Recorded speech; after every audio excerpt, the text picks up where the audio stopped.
蛇形帘一般又称为 S 帘，那它跟传统三折颈比较不一样的地方是，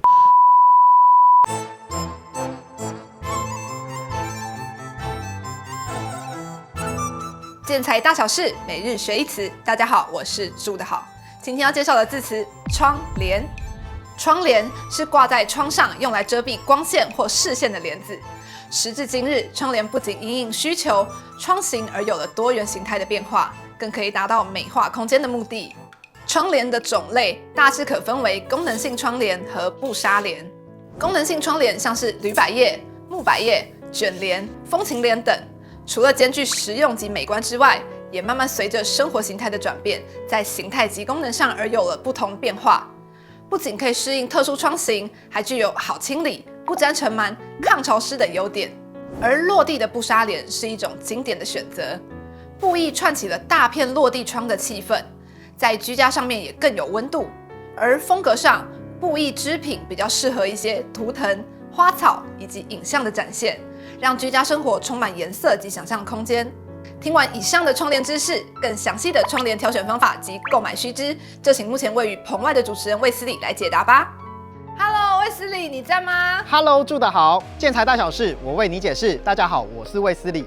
其实大家在挑选窗帘一定有非常多的疑问哦。我今天来到了台北的谢林家饰，里面还帮你邀请到一位窗帘研究所的所长来为各位解释。各位观众朋友，跟我一起去认识他吧 ！Go！Hello， 谢老板。卫斯理，大家好，我是窗帘研究所谢林家饰的谢老板。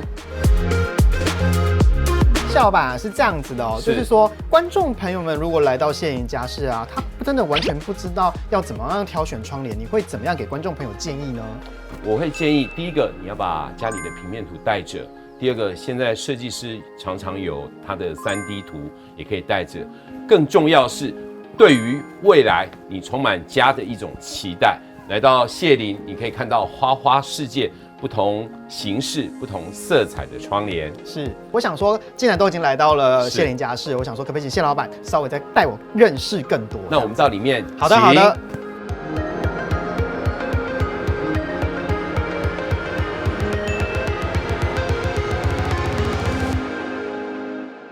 通常呢，走进谢林家饰之后，谢老板啊，你大概会怎么样子的带屋主去认识一下他自己心中所想要的窗帘呢？我想每个人对于未来的家都有一个梦想跟憧憬，可是常常不晓得他要什么样的一个形式，所以通常来到我们谢林家饰的话，我会带他参观不同的一个形式。比如说你是落地窗，那我可能建议你就是左右开合。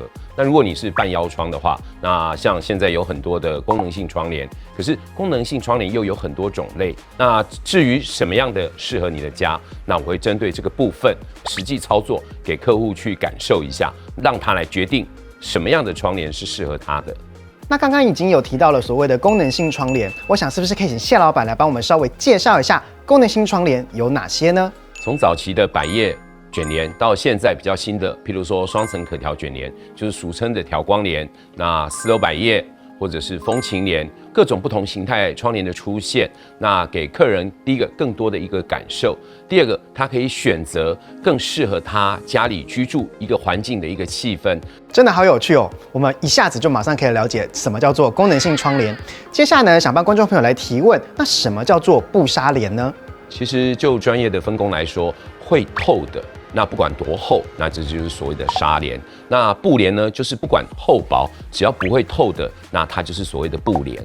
那布纱帘的机能性，它又会有怎么样子的不同吗？一般布纱帘的分工来讲的话，布帘比较偏向于调节室内的一个光线，让它比较强、比较弱，所以你在选择的时候，你可以针对你的需求选择遮光型，或者选择比较透光型。至于纱呢，就像我刚刚说的，它是会透。那纱的功用是让整个空间感觉更柔软，你会觉得更舒服。坊间呢有非常多布纱帘的车法，我想说是不是请谢老板来帮我们介绍一下？另外呢，可以帮我们分享一下有没有一些比较流行的车法呢？布纱帘从早期的三折颈，然后有吊带式，有各种不同的形式。那到现在比较流行所谓的蛇形帘，蛇形帘一般又称为 S 帘。那它跟传统三折颈比较不一样的地方是，第一个它更为立体，所以给人家的感觉比较有层次。那在空间里面，它会觉得更现代，然后更利落。谢老板刚刚有提到，如果让它更立体，那这样子跟传统的窗帘盒的设计上会有不一样的一个工法吗？那一般来讲的话，传统三折颈如果是布加纱的话，我们会建议留15到18公分。那如果是现在比较流行的12型帘，就是我刚刚说的 S 帘的话，我建议大概在30公分布加纱，这样子整体的摆度，那你会觉得说比较漂亮。如果还有加电动的话，我建议到35公分。既然提到了电动窗帘的部分呢，观众朋友一定会非常想知道，怎么样在家中可以加入所谓的电动窗帘呢？智能时代可以说是现在的一个趋势。那我觉得电动窗帘已经慢慢从所谓的选配，慢慢变为大家心目中的一个标配。因为有时候第一个可能比较不方便拉，第二个它可能太高。那我觉得借由电动窗帘的一个方式，你可以比较简单的去操控。至于在安全性方面，因为没有绳子，所以我觉得电动窗帘也是一些小家庭如果刚好有小 baby 的话，比较安全的一个选择。那就谢老板个人的感觉，我最喜欢在晨间，当我按下电动窗帘的按钮那一刻，慢慢的窗帘打开了，光线慢慢的进来，然后被晨间的阳光叫醒，那种浪漫的感觉。聊了那么多，那我想观众朋友一定会很想知道，那要怎么样去安装电动窗帘？有没有什么要注意的地方呢？一开始在设计的时候有打算运用电动窗帘的话，我觉得最重要提醒各位观众就是第一个你要留电源，第二个如果你有智能系统的话，怎么样跟你的中控跟智能系统去做搭配，我想这点也非常重要。那当然如果忘了有电源这件事情的话，有没有一个补救的方法？那在某些地方是可以用电池式的所谓的电动窗帘，那当然它比较麻烦的是事后你可能要更换电池，那这点是比较不方便的地方。接下来我们想要了解一下有关于窗帘布的种类。那最近有没有流行一些流行的花色呢？我想说请谢老板来帮我们分享一下。我想来到谢林家是有别于一般传统的窗帘店，就是第一个，我们带给各位的资讯是最新的，那我们的布样或者是现在世界在流行什么，你都可以在我们这边找到。举个例子来讲，像我们最新系列，它整体就有将近20本，因为这2年，尤其在台湾流行北欧风现代极简，那在这样的情况之下，设计师或者是居住的人，他会比较希望他的布是比较素雅，可是里面有一些肌理，有一些纹路，那让它整体的表现就是简单之中，那它是有质感的。原来台湾最近流行的是所谓的素雅款啊！谢老板，我记得在国外的案例当中有看到一些比较花俏啊，或者是纹路比较多变的，这是属于一种趋势吗？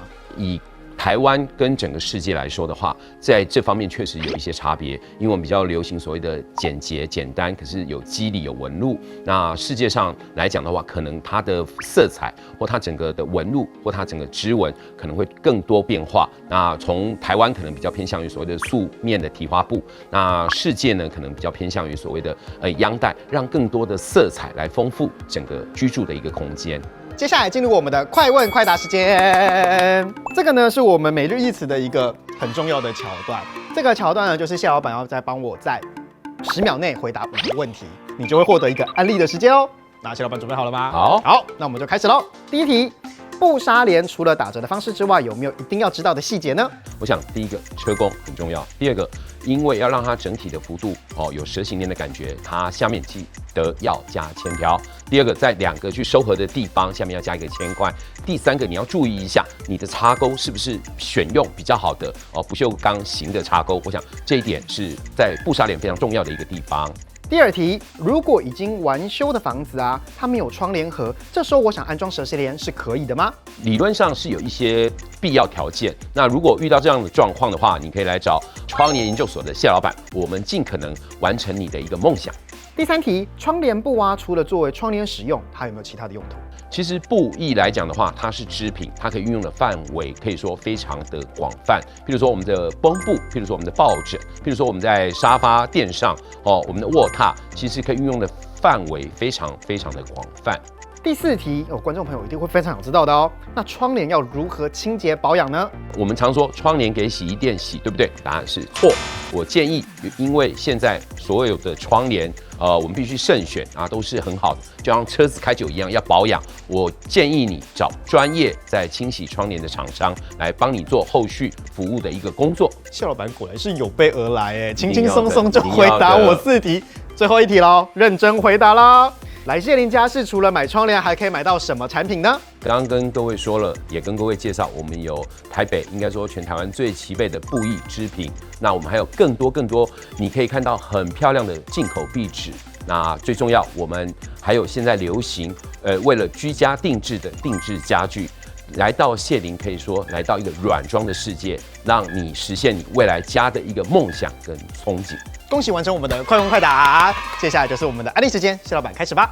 谢林家是成立已经20多年，我们希望在居家在软装方面，包括你的窗帘布艺、你的壁纸、你的家具，那在整体这方面可以让你做最多，然后最专业，然后更重要是你可以跟着世界的资讯。那你也知道现在世界在流行什么，那我觉得你来到谢林家饰就完成一个对于居家、对于住家我们未来的一个梦想。